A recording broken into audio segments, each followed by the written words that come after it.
Public debates between presidential candidates have become a mainstay of American elections, though this wasn't always the case.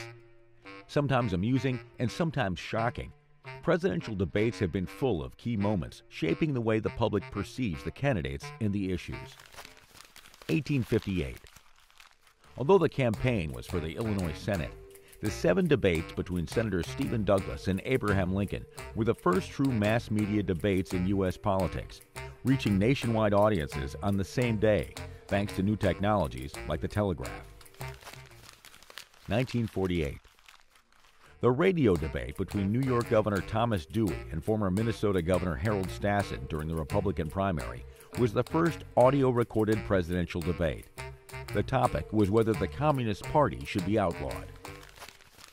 1960. In the first televised presidential debate, looks mattered.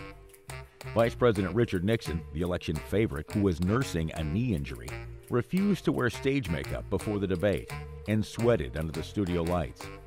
On camera, he looked pale and ill, with a 5 o'clock shadow.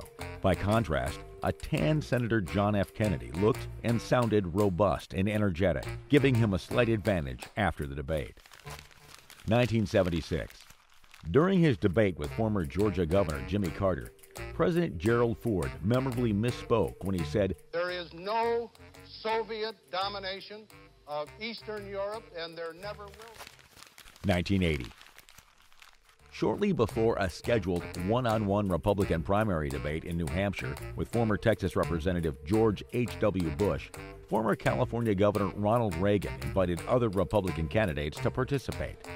Bush refused to accept the change in participants, leading to a standoff that eventually ended with the other candidates walking off the stage. During the second presidential debate with President Jimmy Carter, Reagan, the Republican nominee, responded to Carter's lengthy criticism of his record with a lighthearted dismissal. "There you go again." That won over the audience. 1984. In his Democratic primary debate with Senator Gary Hart, former Vice President Walter Mondale used a famous advertising slogan, "Where's the beef?" to criticize the lack of specifics in Hart's platform. During the second presidential debate in the general election, President Ronald Reagan deftly turned a question about his advanced age into one about Mondale's youth and inexperience. "I will not make age an issue of this campaign. I am not going to exploit, for political purposes, my opponent's youth and inexperience." 1988.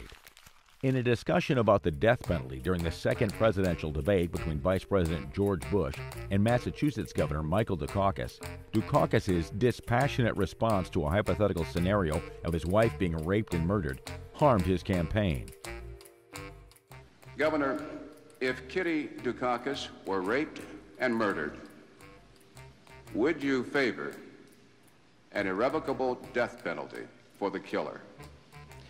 No, I don't, Bernard, and I think you know that I've opposed the death penalty during all of my life. During the only vice president debate between Republican Vice President Dan Quayle and Democratic Senator Lloyd Bentsen, Quayle compared himself to President John F. Kennedy. Bentsen delivered a withering retort. "I served with Jack Kennedy. I knew Jack Kennedy. Jack Kennedy was a friend of mine. Senator, you're no Jack Kennedy." 1992. During the vice presidential debate, retired Admiral James Stockdale, the running mate of independent candidate Ross Perot, chose an unconventional way to introduce himself in his opening remarks. During the presidential debate, Perot coined a memorable phrase when warning of the consequences if the North American Free Trade Agreement, or NAFTA, was signed. Meanwhile, George H.W. Bush alienated voters by conspicuously checking his watch. 2000. As Republican Texas Governor George W. Bush was speaking during the third presidential debate, Vice President Al Gore strode toward him, but Bush disarmed him with a quick nod. 2008.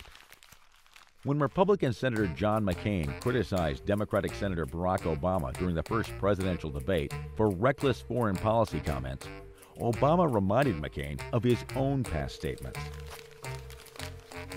2012. During the Republican primary, Texas Governor Rick Perry began to list the 3 federal agencies he would eliminate as president, but forgot the third one. After former Massachusetts Governor Mitt Romney complained during the final presidential debate that the United States has fewer ships in the Navy than it did in 1916, President Barack Obama retorted, "You mentioned the Navy, for example, and that we have fewer ships than we did in 1916. Well, Governor, we also have fewer horses and bayonets." Romney attempted to highlight his commitment to diversity initiatives with an awkward turn of phrase. I went to a number of women's groups and said, "Can you help us find folks?" And they brought us whole binders full of women. 2016. During the Republican primary, businessman Donald Trump assured viewers that neither his hands nor something else were small. He referred to my hands. If they're small, something else must be small. I guarantee you there's no problem. I guarantee it. During the general election, when Secretary of State Hillary Clinton accused Trump of being a puppet of Russia, he retorted, "No, you're the puppet." Well, that's because he'd rather have a puppet as president of the United States. No puppet. And it's pretty clear. You're the puppet. In another town hall-style debate, Trump appeared to menacingly pace around Clinton and loom over her as she spoke, which she later admitted made her skin crawl. 2020. In a packed Democratic primary aired on the NBC network, Elizabeth Warren may have sunk Michael Bloomberg's campaign with an attack on his past sexist comments and a comparison to Donald Trump. I'd like to talk about who we're running against. A billionaire who calls women fat broads and horse-faced lesbians. And no, I'm not talking about Donald Trump. I'm talking about Mayor Bloomberg. During a chaotic debate in the general election, Donald Trump pressed Joe Biden on whether he would pack the Supreme Court by increasing the number of justices. Biden responded to Trump's repeated interruptions with, "Will you shut up, man?"